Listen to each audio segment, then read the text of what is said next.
exemplo, uma pessoa que diga que não saiba o que é a cosmovisão e ela diga que não tem cosmovisão. Assim, falando no termo técnico e na questão do método ou da filosofia, do conceito filósofo.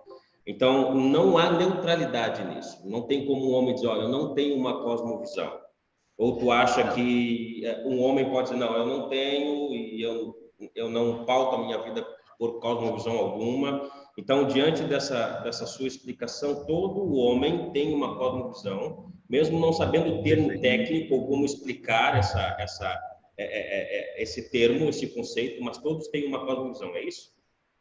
Perfeito. Todas as pessoas, sem exceção, elas já têm uma cosmovisão formada, que é uma espécie de coxa de retalhos, de uma amálgama de crenças que elas tiveram contato no decorrer de todas as experiências das suas vidas.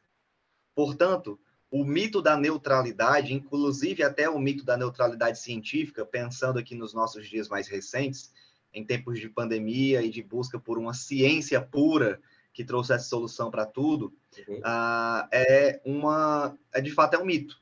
É um mito da neutralidade, porque ninguém está isento das suas próprias concepções acerca do mundo, acerca de como se relaciona com o mundo, acerca de como entende cada detalhe do mundo e como responde a cada detalhe do mundo. Então, a neutralidade é uma impossibilidade. O que pode existir é uma conscientização da própria cosmovisão, uma autoanálise para perceber as suas próprias crenças acerca de tudo do mundo, e então uma reformulação da cosmovisão. Mas de que o homem nasce uma folha em branco, e que ele permanece essa folha em branco até que ele escolha, por exemplo, ser um hinduísta, ser um muçulmano, ser um ateu ou ser um cristão, e aí somente após isso ele ganha uma cosmovisão, isso é um mito, porque todo homem necessariamente ele já possui uma amálgama de cosmovisões que formam a sua cosmovisão e impedem qualquer tipo de neutralidade, já deixam ele sempre pré-orientado a um tipo de pensamento.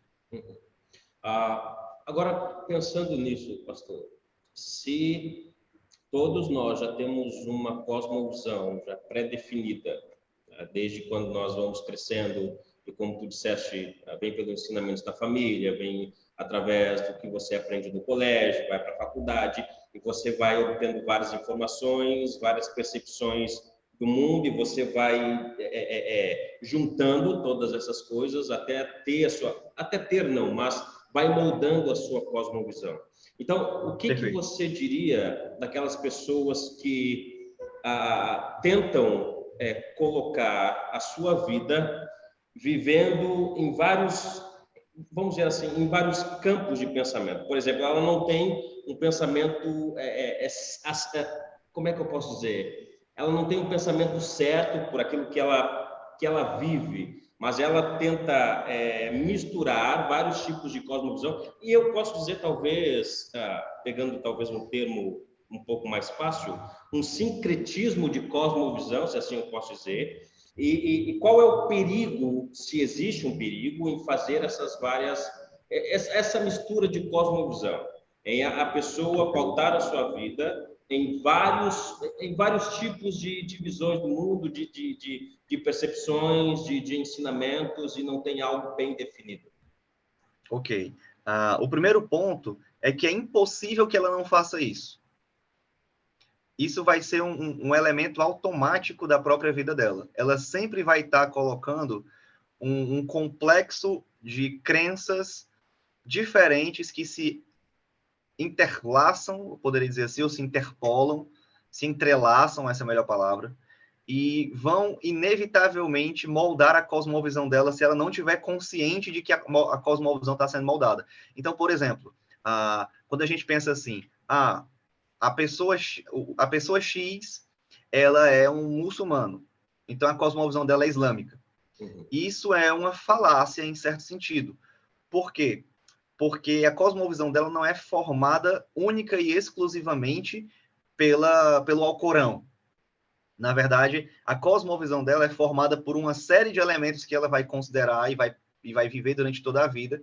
E o Alcorão vai fazer parte desse construto de crenças que vai formar a cosmovisão dela. Então, é inevitável que haja esse entrelaçamento.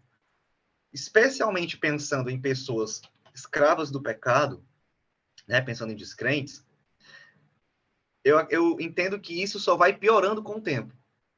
Primeiro porque, como o Hegel demonstra na sua proposta de cosmovisão sendo desenvolvida ao redor da história, quando você tem uma tese, sempre se levanta uma antítese e cria-se uma síntese.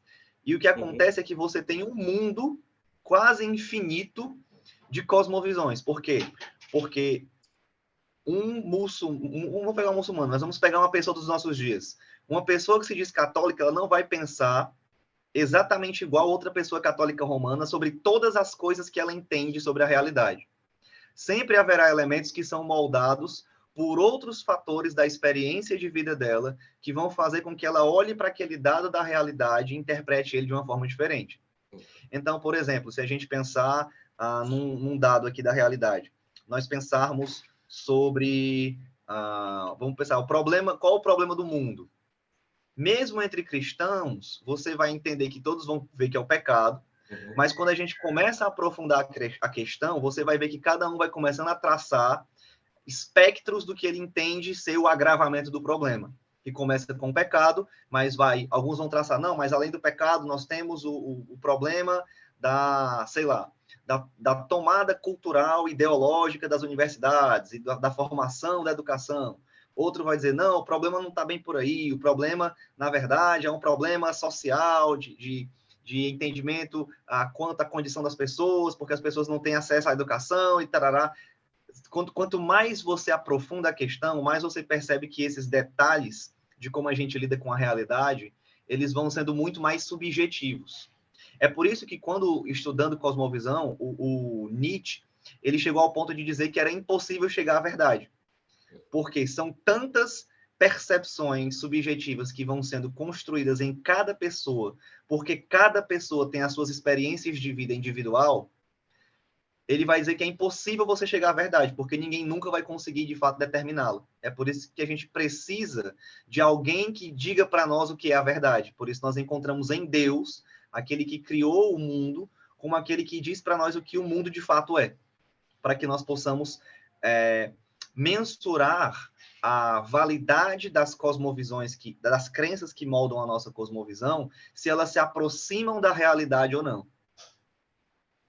Então, qual é o perigo que eu respondi no final? O perigo é, a pessoa ela vai viver como Nietzsche, ela vai viver sem nunca chegar a entender o que é a verdade, num mar de pensamentos, num mar de crenças, em que ela vai ser levada a uma vida que, no final, é uma vida totalmente moldada pelos seus desejos.